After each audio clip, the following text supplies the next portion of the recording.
ACF priniesol slovenskej občianskej spoločnosti finančný, ale aj vedomostný nástroj na to, aby mohla hrať svoju rolu v spoločnosti.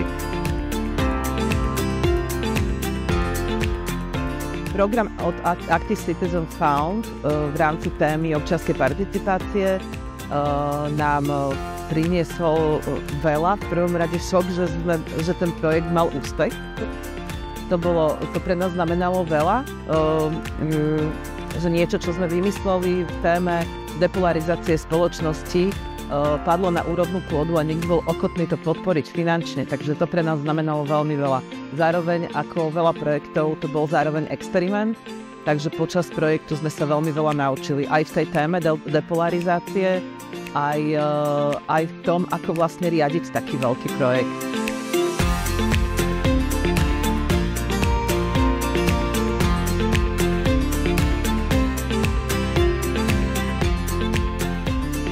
Výskumnému sektoru a grantistom v programe, ako bol ACSK, by som určite prijala to, aby vydržali, nepoľavili, pokračovali v tom, čo robia, aby obohacovali svoje rady o najmladších a nových ľudí, nielen aktivistov, ale aj dobrovoľníkov a aj tých profesionálov, ktorí nevyhnutne potrebujú k tomu, aby dali ten najlepší výkon.